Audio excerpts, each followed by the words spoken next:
What do you want to be when you grow up, Olivia? An astronaut. I want to be a fashion designer. A basketball player. I want to be an actor. A doctor. A teacher. A chef. An artist. What do you want to be when you grow up? A mermaid. Do you know what a computer programmer is? Yeah, no. No. No. I think it's something that has codes and is able to decode a mystery. I think that they... Wait, what? Computer programmer?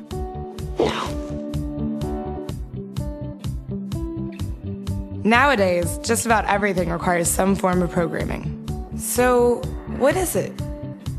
Programming is basically explaining to a computer what you want it to do for you. When you're programming, you're teaching possibly the stupidest thing in the entire universe, a computer, how to do something. Programming is one of the only things in the world that you can do where you can sit down and just make something completely new from scratch, whatever you want. It's really not unlike kind of playing an instrument or something, or playing a sport.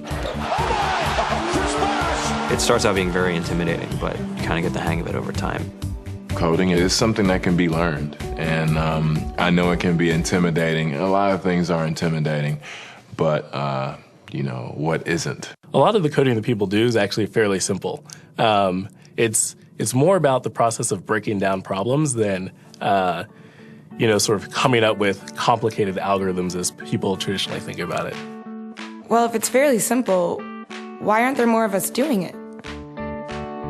Over the next 10 years, there will be 1.4 million jobs in computer science, and only about 400,000 grads qualified for those jobs. That's a shortage of 1 million people. So, how do you start?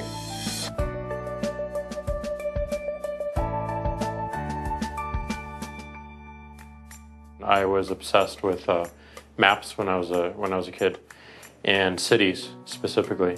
So I taught myself how to program. I had a very clear goal of what I wanted to do, which is to see a map of the city on my screen and play with it. Put things on the map, move things around the map. See what was happening in the city, how it worked, how it lived, how it breathed. The best early thing was actually using software to decide when the classes in my school would meet, and that put me in a position to decide which girls were in my class. The first program I wrote asked things like, what's your favorite color?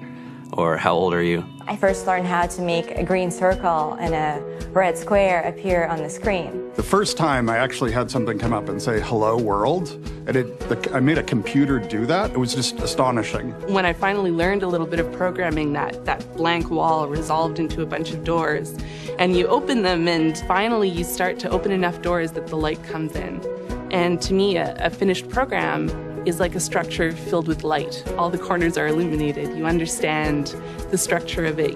It's a really serene feeling to have completed that.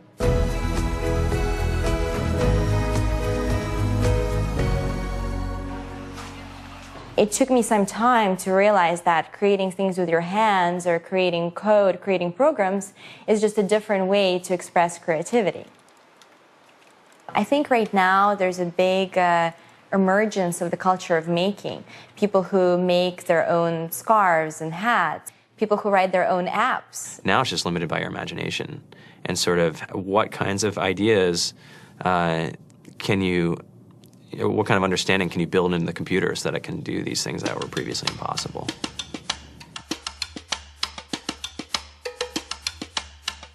All great things are built in teams when you collaborate with other smart people.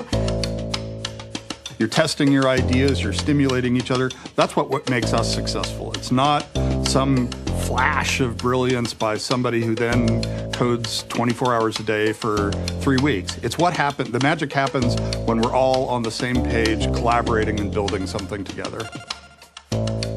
There's a much greater need in the world for engineers and people who can write code than there will ever be supply. And so we all live these very charmed lives. To get the very best people, we try to make the office as awesome as possible.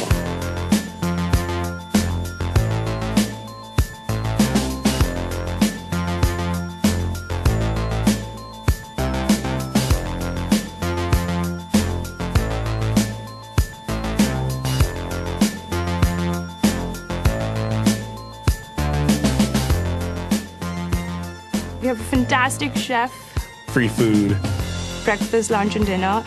free laundry, snacks, even places to play and video games and scooters.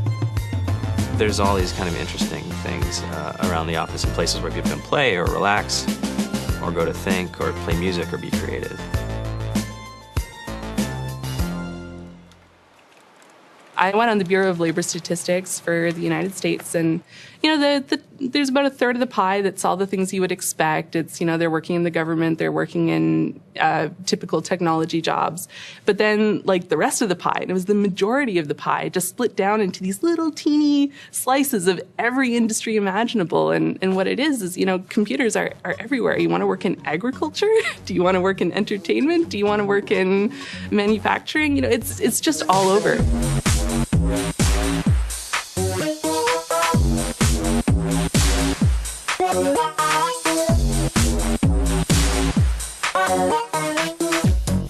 Here we are, 2013. We all depend on technology to communicate, to bank, information, and none of us know how to read and write code. So you guys, what else? Who else has an idea of what we can change with our programming? What else can we do? Tiffany? What I saw my students take away from using Scratch and programming in our classroom is that they were willing to push through problems. It really builds critical thinking, it builds problem solving, and it's something that they can then apply to math in the classroom or their reading skills.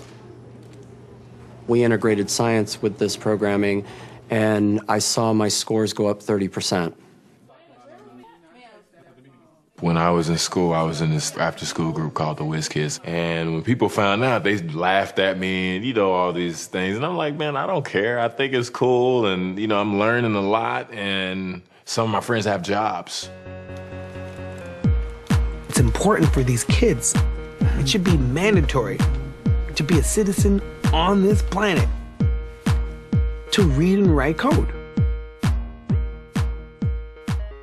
I just think you have to start small, right? And I think that's one of the biggest misconceptions about computer science and programming overall is that you have to learn this big body of information before you can do anything. You don't have to be a genius to know how to code. You need to be determined. Addition, subtraction, that's about it. You should probably know your multiplication tables.